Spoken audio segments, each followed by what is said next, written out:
बिस्मिल्लाहिर्रहमानिर्रहीम अल्हम्दुलिल्लाहि रब्बिल आलमीन वस्सलातु वस्सलामु अला रसूलिहिल करीम अम्मा बाद। अस्सलामु अलैकुम। आप देख रहे हैं दादा इस्लामिक चैनल और मैं हूं अज़ीज़ुल हसन। नाज़रीन इकराम, उन लोगों के लिए जो तहरीक पाकिस्तान से दिलचस्पी रखते हैं और ये जानना चाहते हैं कि उलमाए कराम के दरमियान इस मामले में इख्तिलाफ़ क्यों था कि तहरीक पाकिस्तान की मुआफ़क़त की जाए या मुखालफत की जाए।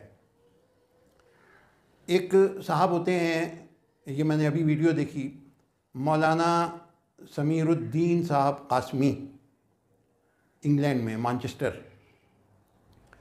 उनके सामने ये मसला आया कि कुछ लोग जो है वो मौलाना हुसैन अहमद मदनी के ख़िलाफ़ बात कर रहे थे कि वो तहरीक पाकिस्तान के ख़िलाफ़ थे, और कुछ लोग जो है वो मौलाना अशरफ अली थानवी के ख़िलाफ़ बात कर रहे थे कि उन्होंने तहरीक पाकिस्तान की हिमायत की।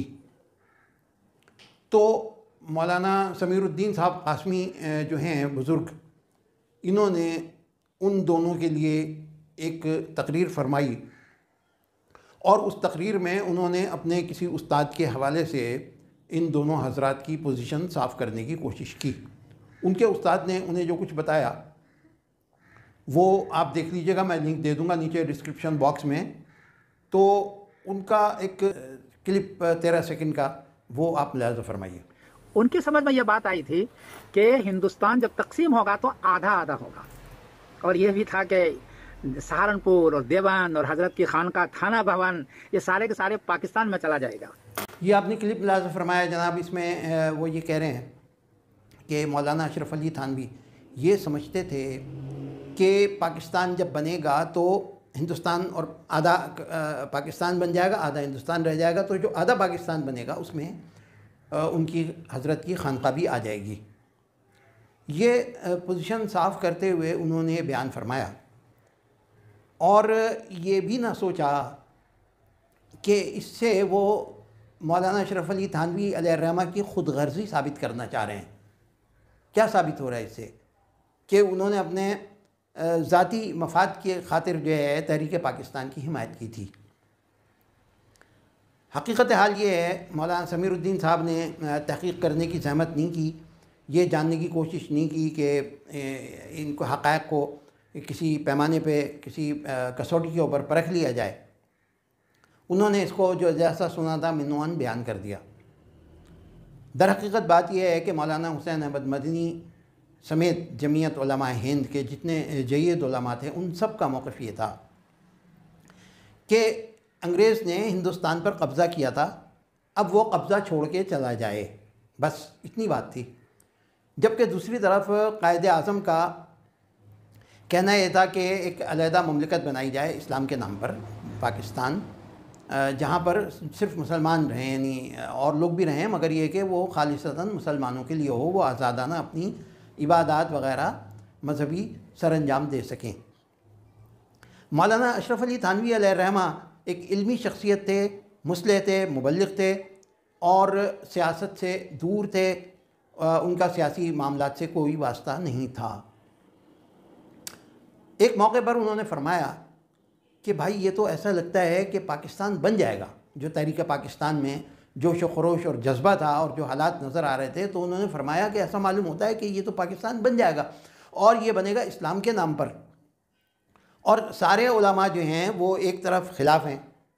तो फिर इन लोगों की ये जो तहरीक पाकिस्तान के जो अलमबरदार हैं, जब ये पाकिस्तान बन जाएगा तो दीनी मामलात में इनकी रहनुमाई कौन करेगा? ये तो बहुत ख़राबी वाक़ई हो जाएगी।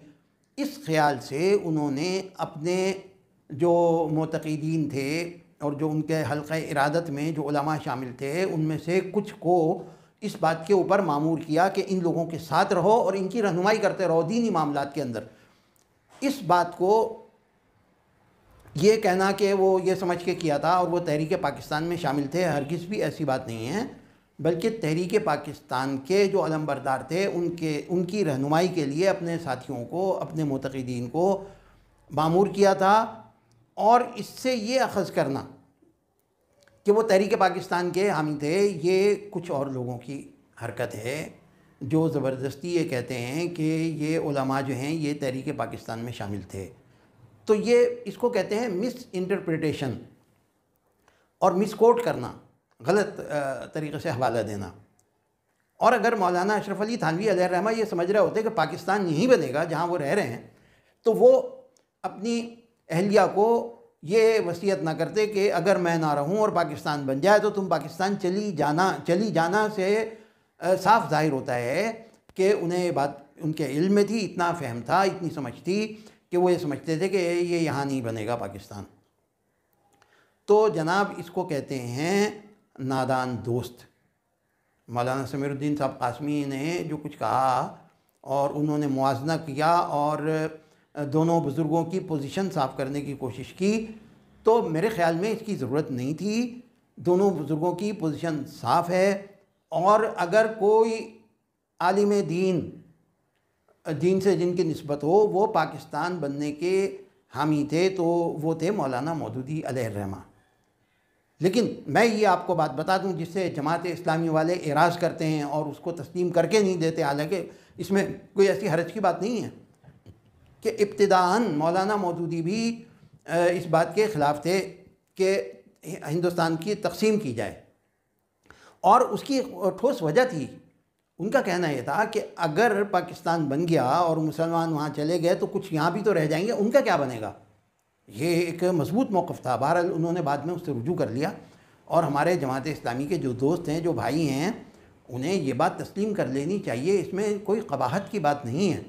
اور اس کے اوپر دلائل کے انبار لگانا اور ڈھونڈ کے لانا عجیب دلائل، تو ہمارے جماعت اسلامی کے جو دوست ہیں انہیں یہ بات تسلیم کر لینی چاہیے۔ اور اگر کسی کو اس کے ماننے میں اشکال ہے تو انشاءاللہ تعالی آپ کمنٹ سیکشن میں آئیں، میں اس کی حوالہ بھی پیش کر دوں گا۔ وما علینا الا البلاغ۔